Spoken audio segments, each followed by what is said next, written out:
Hello, hello, hello. It's pretty dark in here today for some reason. Darker than it usually is. Hey, do it like that. Try it like that.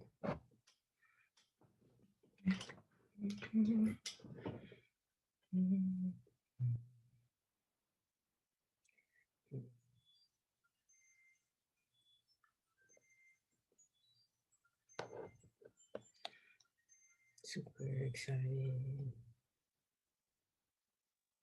Oh, okay. Let me send the details. How do I do that? Let's pull it up on the app. Meetings. Meetings. Add invitee. Send message. Boom. Let's do it like that.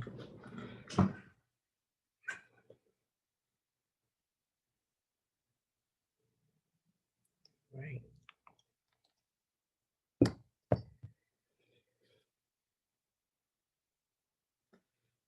I think I gotta work on an intro for this show too. Because I'm starting a lot of things and I feel like this show is one of those that like is necessary for me right now. But I'm gonna use it so good first. You know, I'm gonna get into the knowledge that I'm getting from these women. I'm gonna practice the good tea that I've been learning. Hello, hello, hello. Life is good. I'm super excited. I'm about to talk to my big cousin. Okay, look, I was trying to get everything on. Hey! Hey! How are you doing? Pretty good, pretty good. Just been getting back in. I was trying to run out and do some exercises and service project and went to pick up something off Marketplace. So busy, but I'm here. Nice. I've always known you to be somebody who gets it done. Like you have a plan. I try. And you just knock it out. Okay. Well, I'm super excited that you could join me. Tea and Jam is a new, or Good Tea and Jam is the show's name. Good Tea and Jam is a show that I created to really just talk to other females. You know, I'm tapping into my femininity, really working on like the type of woman that I want to be on earth while I'm here living. And I think one of the things that in popular culture is happening is like, you know, let me tell you the tea, but it's really bad stuff about people or talking about people behind their back or something like that. So no, we're doing good tea, which is the things that you've learned, the like wisdom that you have.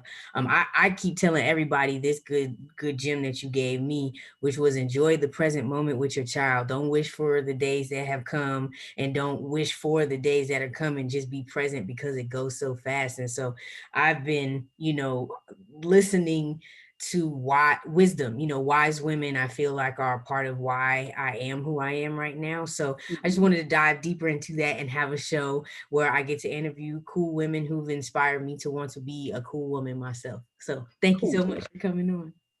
You are welcome. Nice. It is my pleasure. I like it. I like it. So for a while I called you Auntie Pam.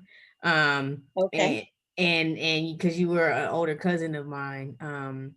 But yeah, what about 20 years, huh? Who knew? Because you don't I know, look it. right? I mean, we look like we could. But what I realized though is after you become an adult, it's just adult. Like That's it, right? Right. There's no real age thing. It's just adult, and then how mature you are and how mature you've made your mind. So tell me a little bit about yourself. And I just found out something new that you were a homemaker. Like I didn't know that. I thought you were. You don't remember? Yes. Like ever since Nyla, for real. How was that for you?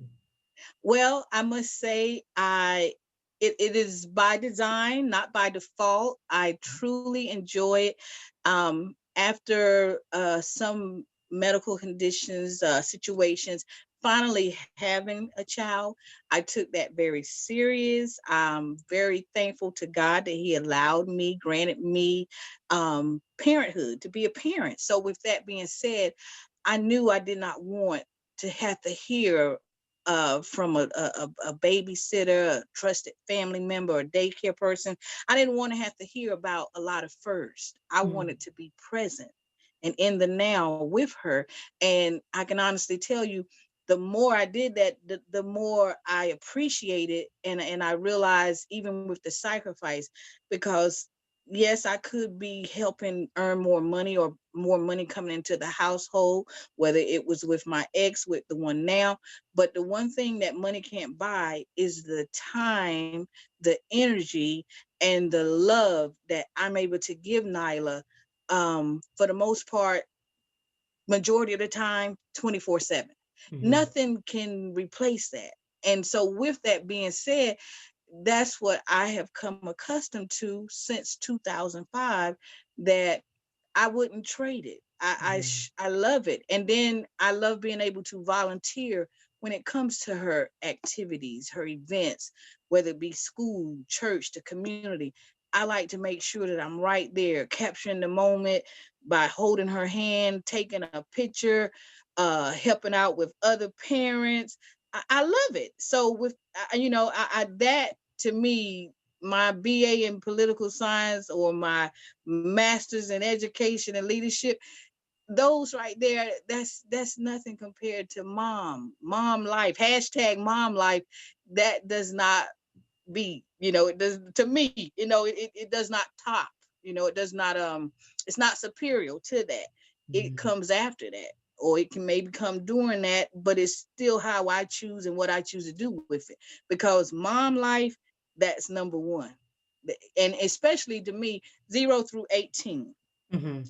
I think those, I guess it might be another number that the actual politically correct would say, formative years. But I really feel like, while they are considered a minor, that we must take serious, because anything they do, become a part of, or don't do, we're responsible for them. If something was to happen or not happen, we're Mm-hmm. responsible. So I figure, if the law feels that way, we as parents, we should feel that way and more. That, and that's me again. That works for me, and it Right. has worked for me, because here now, later in life, with her being 15, almost 16, like I said, in the last 5 years, I have received 2 masters, and I may do something with them once she's 18 and in college, or doing whatever she pursues to do on her own, because I'll still be a young 53. But at the same time, I have no regrets, because I have been present for my daughter's life, Mm-hmm. livelihood, growing up, rearing years. I've been there. Did I answer the question? Oh, absolutely, absolutely. I mean, I love it, because I want it to be more conversation. I'm asking Okay. questions because I'm curious, and I think that other people's mindsets can really help me hone in on my own.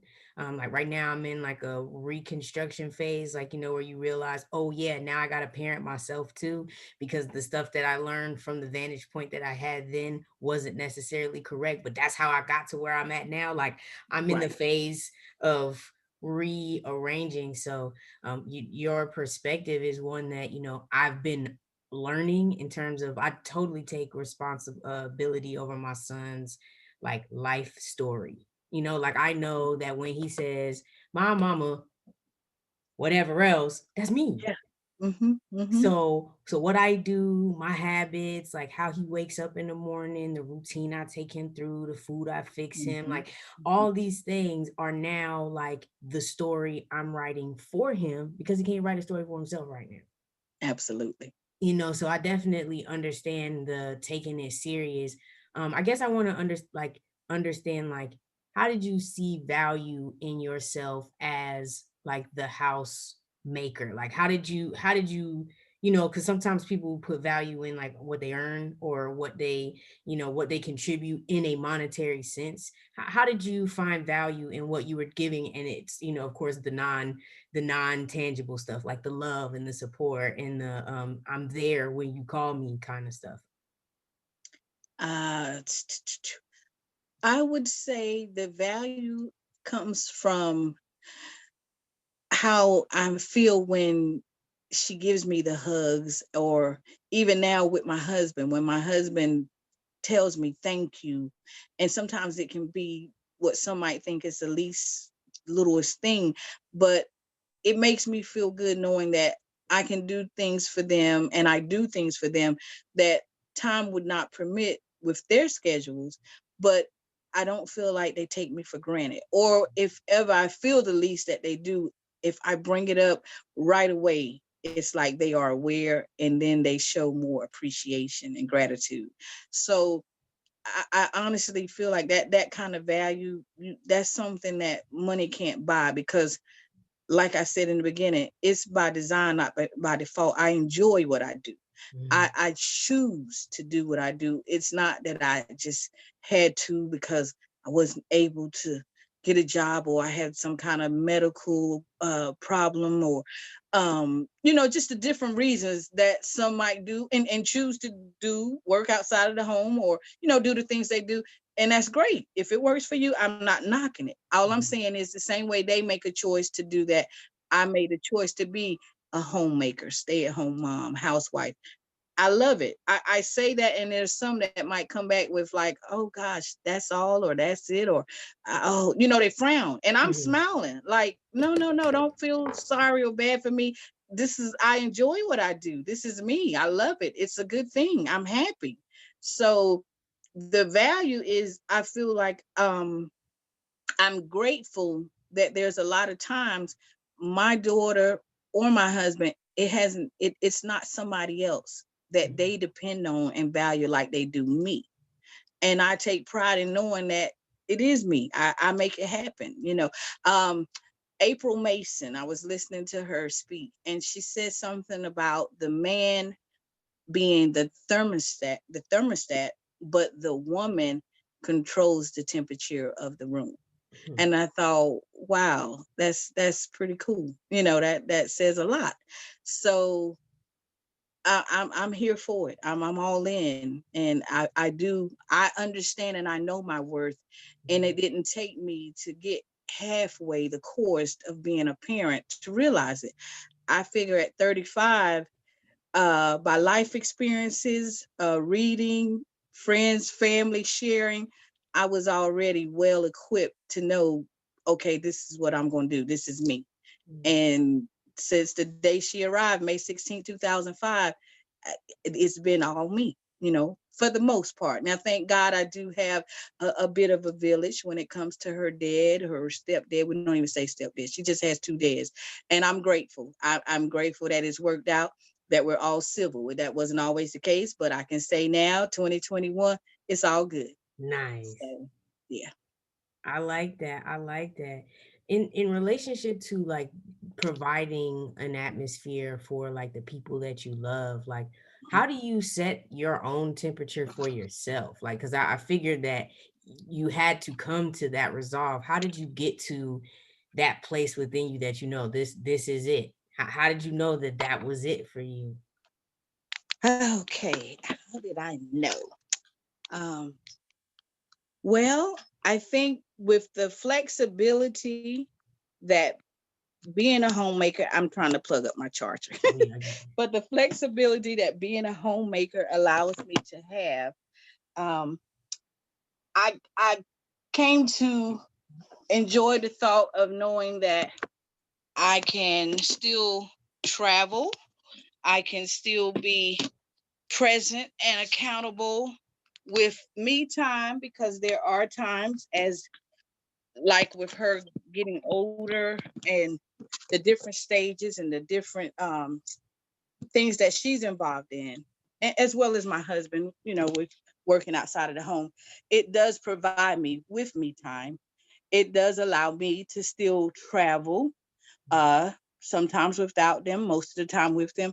But because we have a mutual respect for each other and the things that we all bring to the table, it's not where it's a 50-50, it's that 100% that we all Mhm. give. So, with that being said, there may be times that uh, the 100% is divided up. Even though we're all giving 100%, it might be 30, 30, 30, or 33, whatever, point 3, or it might be 20, 40, 40, but the bottom line is, even though it could appear to outsiders that the percentage is smaller, with the 3 of us, we know, in fact, we're given 100% each, because it's all in completing or making way for the happiness of the family unit to still keep a circular motion without interruptions. So I think, with that being said, it does take a certain amount of planning. It does take a certain amount of spontaneity. It does take a certain amount of effective communication. And I say a certain amount, really overall, it takes effective communication. There are things that have to be discussed before, during, after. And if, again, with that being said, that's what we do. And I think, for the most part, I probably lead off in making sure that's what we do.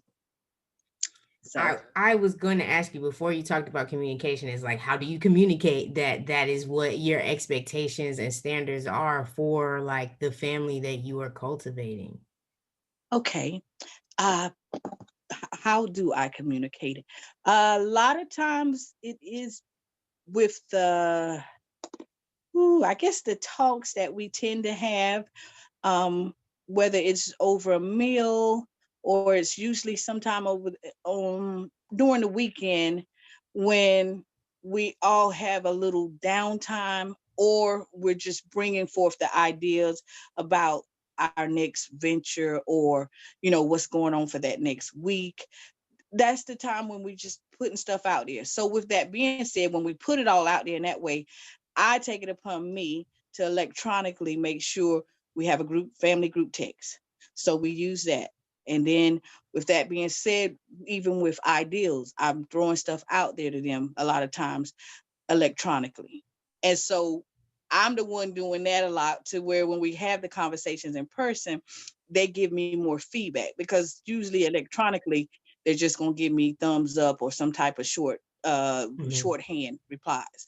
But once we come together and we actually discuss it, talk about it, or we're taking that drive, that flight, that's when we really get down to the nitty gritty of what we're liking, what's working, what we're not liking, what's not working, what we're going to try, what we want to do, where we want to go next, then we bring it out. And at that point, I'm taking mental notes. And at this point now, 50 plus, I'm writing them down also. And so that's what keeps us going. Nice. Well, writing things down in general, like I'm just about to be 31, and that's gonna be a habit of mine, because I see it like keeps your brain free for being present in the moment. Because if I'm holding on to like, I gotta remember such and such and such, I'm not presently engaged with where I am or what I'm doing. So I'm telling you, writing down is a key. I got like 4 or 5 different journals around me right now. It's serious.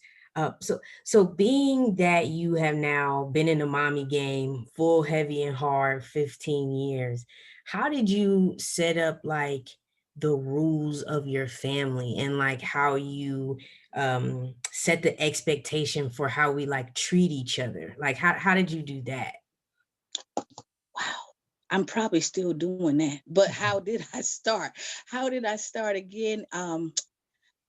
I definitely must say, leading by example, with going back to school like I did a little later in life. There were things that I learned about effective communication that definitely comes in hand. And when I say effective communication, because you'll hear me say that often, there are so many different ways that you can communicate that's not just verbal.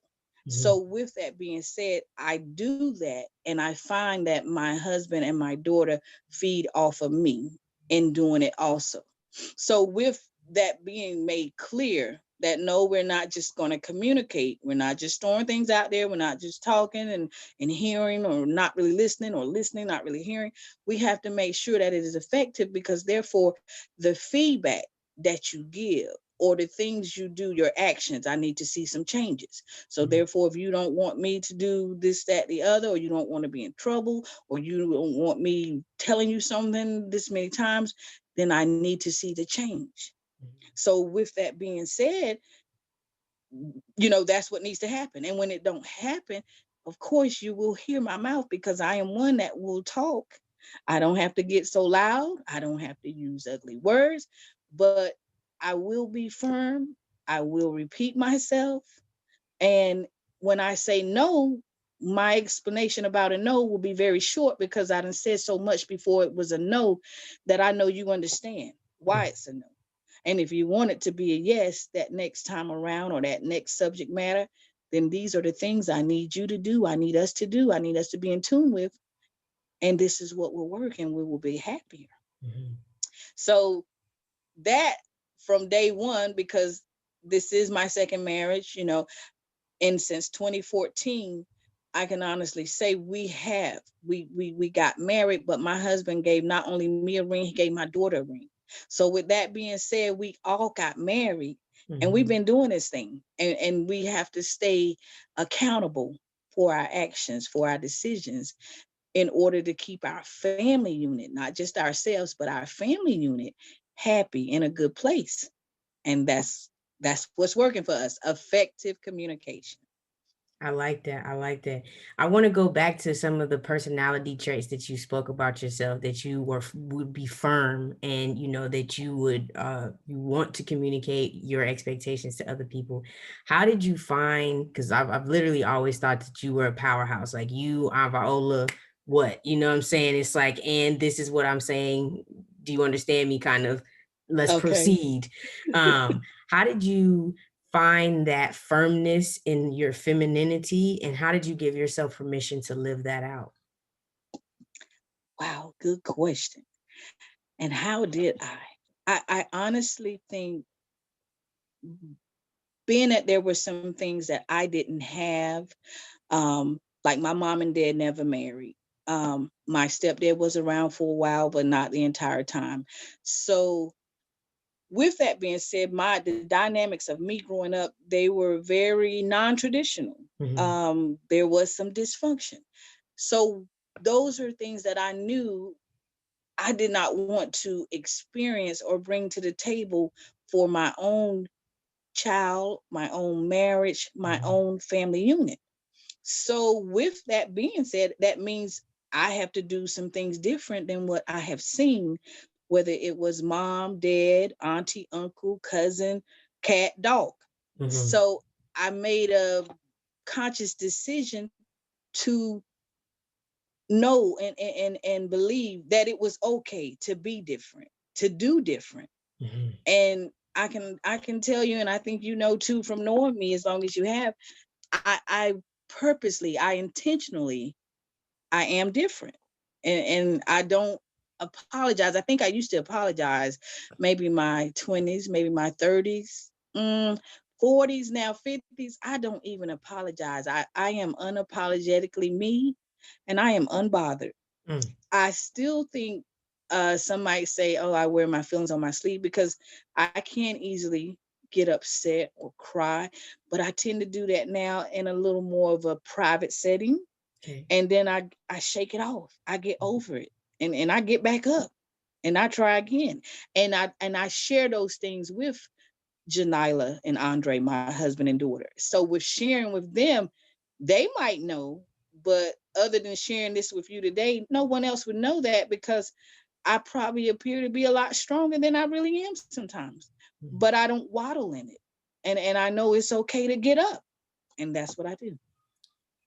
I like that. I like that, the strength of getting back up. That's like that champion stuff, that Yes. being something that you cultivated on your own. What kind of resources did you use to like anchor that different idea into your mind? Like, see, since you saw what you saw, how did you get the difference in your understanding? Like, oh yeah, it could be different. And then how did you find that different? Mm. The foundation was truly laid during my years at an HBCU, North Carolina Central University. Okay. And not so much as the education or the books, but the different people, the different friends, connections that I made. and that still stands strong and firm to this day, that I still learn so much from, that I still get inspired by. Um, it's something when you interact with more than just the people you grew up with, that you're connected to by blood, that you have to go to school with because of the district. When it's your choice and you go out, and that college life, or I guess your young adult life, for me it was college, and like I said, HBCU, that set the tone of, again, knowing that there were just things that I wanted different in life and that I wanted to do, and that by golly I was going to do, what would we say, by hook or crook, I was going to do it.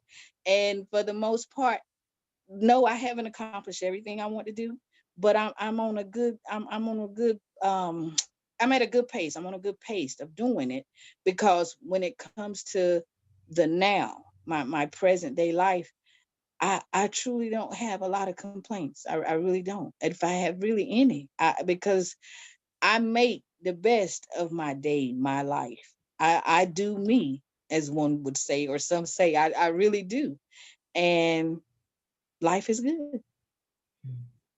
I love that, the pace of it. You said that, and it made me think of just Nipsey Hussle and the idea that life is a marathon. Like the whole thing is a marathon. Hmm. It's not Hmm. sprints to where you like get to some place and then you done, get your trophy and you won. It is a long thing. You know what I'm saying? And Absolutely. and to identify yourself with being someone who can take the best out of each present moment, I think Hmm. that puts you leap years above most, because that means you're even allowing yourself to be open to the best in that moment. Hmm. It's also your place of receiving, and I think that's really dope.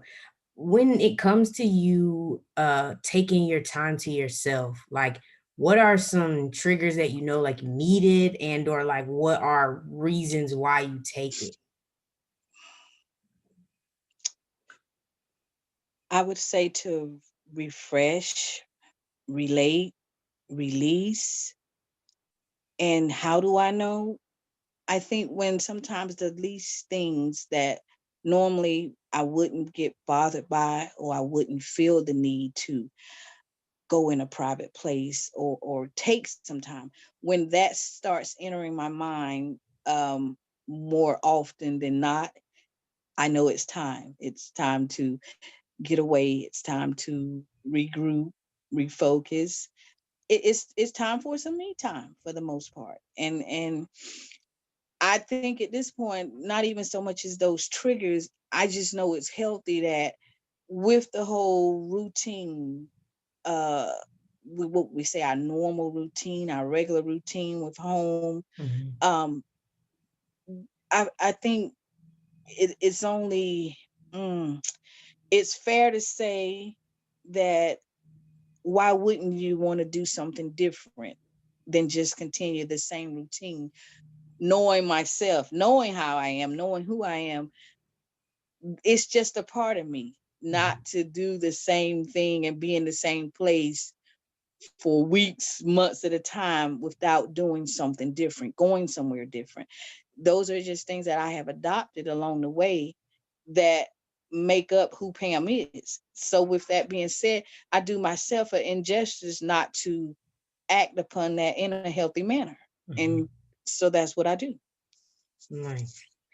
I like the concept of you taking it and making it who you are. Like, how did you, because I want to ask this question because I'm also working on trying to piece together who I am. So it's Mhm. like I want to know, how did you like validate within yourself what you were adding as you? Like how did you make sure those puzzle pieces clicked? Like, what was your process maybe of knowing that these things were a part of you and not just something that you did as a result of some trauma that you experienced? Let me understand the question. Say Okay. it one more time, please. So as you were building who Pam is, like you said, Hmm. you took the idea of doing something different every so often as a part of who Pam is authentically. how did you know that that was a piece of who you were that was healthy? You know, like how did you know that that was a healthy display of you authentically and not maybe just some response to trauma that you've experienced? Hmm. I would have to say, how did I know? The feeling or feelings that I receive in being at peace. Mhm. No, I guess even forming my own definition of my peace, my inner peace, my contentment, my happiness. Whether I'm in a room full of people, I'm at home with two other people, or I'm alone. Those things I feel like I had to come to terms with, get a grip on, that it was my responsibility with how that happened, when that happens, and when that needs to happen. So I honestly believe getting in touch with yourself more, um, by trial and error. I think that's what it's been for me. It's not anything I can say that has happened magically, or that it was just one particular or two particular moments or times. I think it was just over the years. And I thank God it started early, because I didn't have my daughter until 35. I didn't remarry until 44. So therefore, that says I did get to spend a lot of time with Pam, and I did get to experience a lot of what makes me happy, or what I'm happy with, what I'm Mhm. happy doing. Mhm. I wouldn't change it. I did. I'm grateful that it happened just the way it did. God makes no mistakes. I like that. I like that. Definitely taking the idea of like defining my own piece and like matching the things that I'm experimenting with, because I totally believe that life is an experiment. You know, we all up here making stuff up as we go. We trying. You Mm-hmm. know, just to check your experiments based on how you feel in a peaceful place. I think that's some good tea right there, you know. That's some Yes. real good tea.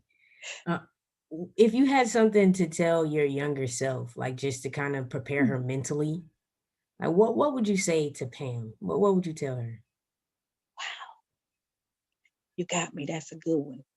My younger self. So my younger self today, or my younger self if I was talking to myself then? Ooh, that's an interesting concept. What do you mean by your younger self today? So my younger self today, because and I think I thought about what you said just last night, with the challenge and the inner, your inner self still having fun. Mhm.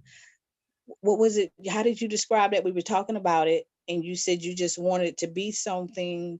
Yeah, I wanted to be a facilitator of your inner child's play date with you, because Okay, you and okay, your that inner right there. I child. was just sharing with another friend what you said, and I was like, "Oh gosh, I need to talk to my because I got to jot some notes down." But see, that in itself, inner self child play date. I was like, yes, yes. So now, talking to my younger self now, I would expound upon what you just said. Talking to my younger self then, there are the things that I had to go ahead and learn along the way, trial and error that I did not know. I did not have the talks like we're having now. So I would have that talk that we're having now, and that I've had with some others, and that I listen to from motivational speakers. I would have those talks with the younger Pam to go ahead and let her know, embrace it now. Do you, boo? It's okay. Get back up, dust yourself off. It's no said time that you must do XYZ or ABC, but you still need to get up and you need to stay moving. You need to be about your business. Now, my younger self now, sweetheart, you are good. You are doing well. You are healthy. You are married. You have a healthy daughter. um, you still have a lot to give to the younger women that are coming up, be it single or married, or just like we're saying, trying to get in touch and in tune with their younger selves. Have a play date with yourself. Mhm. Know it's okay. Travel sometimes by yourself. Mhm. If you're out somewhere with the family, know it's okay to step off by yourself. Talk to yourself and answer yourself. It's okay because you're writing your book. Nobody else is writing your book. And when it's all said and done, you have to answer for what you did or did not do with the time that God is allowing us to do this. Kyla, can you please go back in your room so mommy can finish the show? And then after the show, we'll play. Yes, you can. Play another game until then, please. It's all right. Thank you. I love it. Yeah, it's real, you know. Oh, yes. Oh, yes. But I think all that advice that you're giving to the young Pam and to all us women who want to embrace ourselves, like the "do you boo," it's like that phrase is said, and I know we all feel it. It's like, yeah, I should do me, but what is me? You know what I'm saying? like the confidence to even go seek a me that may be different than what you've seen in life, you know, and even the confidence to allow your inner okay and peace and all that be the measure and not who you got around you saying if they're okay with it or something like that. Mhm. How did you know that your voice was the right one to listen to? Mhm. How did I know that my voice was the right one to listen to? I honestly would say my confirmation would come from getting to know myself better and loving myself as I feel God loves me and would have me love myself. And I think that's first and foremost because the I mean God is love, and the love that he has for us, nothing can compare. So now with that being said, it's almost like even when you think about forgiveness, Mhm. being able to forgive yourself on purpose, intentionally, as we are instructed to forgive others. So that to me, that's a big deal. That's really like major. Now, I think the feelings that I've been in tune with when it comes to several different emotions and pertaining to myself, because maybe at that time I could not get an answer from the other person, the other people, or that thing. I had to find comfort in trusting myself and knowing that I do have wisdom. I am who God says I am. As your dad would say, I am a masterpiece. So, with knowing that and believing that way early, I just stay steadfast with that belief that why wouldn't I trust myself? Why wouldn't I love myself first? And why wouldn't I understand that what I give off is what I'm going to allow others to do or not do, and set the pace for how they may treat me, love me, be in tune with me. So I got to make sure that I don't miss the mark, even if I got to do it over, or do something a little differently uh the next hour, the next day, the next week. It's okay because I love me that much enough to do that. So I like this. I like your mind, Pam, and I'm really glad that you shared it with me. I really feel like conversations aren't had as much anymore in mhm, terms of like the ones that move you forward in life. I'm not necessarily a person who participates in anything unless it moves me forward, which means that I'm not really dealing with a whole lot of other people. But when I do find people who enjoy the same kind of mind melding and movement in mental like stimulation, like, you know, this is getting me thinking, you know, and I love when I ask questions and it make people think, because I know our brains are like syncing up, and there's energy passing, and there's that we are producing as a positive current together. So I really, really, really appreciate you for this. um I do have the free version of Zoom. So it might cut off eventually, and I don't want it to cut off on you.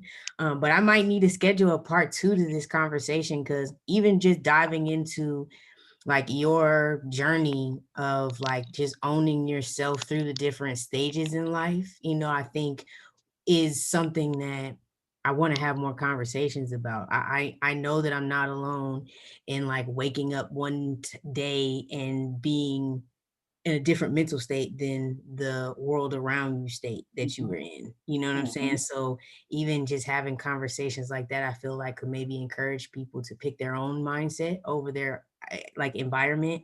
Like if they hear that other people have done it and are successful at living a happy life from it. I think that I want to be a person who advocates positive conversation so we can really have a positive experience of our world. I agree with you.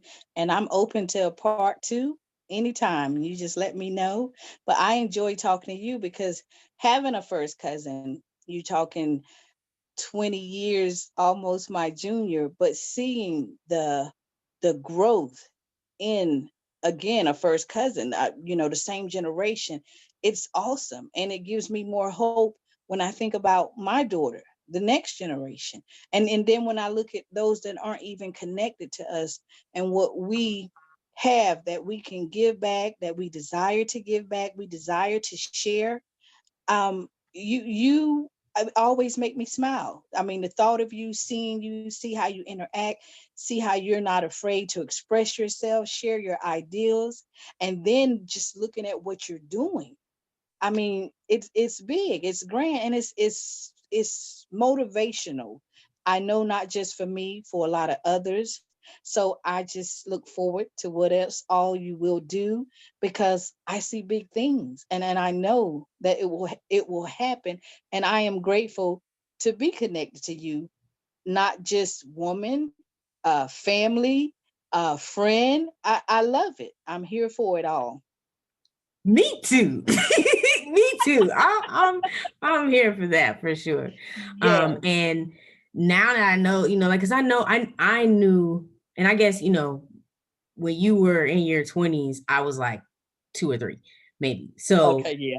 I met you while you were getting your like, or met you when you were getting your master's and everything. So I remember you just being the smart cousin, you the older one who was just really smart and very articulate. So I appreciate you for Thank being that you. in our family on that side, because there are a lot of different personalities. And so you didn't make me feel so out there because you were in my family too. So I must have got it from somewhere, that Right. kind of thing. I know that's right. I love it. I love it. I love you and thank you so much. I'll hit you up via text and we can discuss when we could do part two, okay? Okay, sounds great. I love you too, and thank you. Take care. Absolutely. I'll talk to you soon. Do you I was gonna say do we could do the cheers, the tea cheers on the next one. Sounds great. Okay, cool. I love it. I'll Okay. talk to you All soon, right. Pam. Love Thank you. you. Take care. All Uh-huh. right. Bye-bye. Bye. That was amazing. I am super excited that I got to talk to my cousin Pam for the first segment of this 2-part or 3-part or 4-part. Who knows? She has a lot of wisdom. And you know me, I like to dig deep. I am here as Miss Jam Good to represent and to call out all the things that I know that are good. And you know what? Life is so jam good. I'm looking forward to the next one. I'll see you then.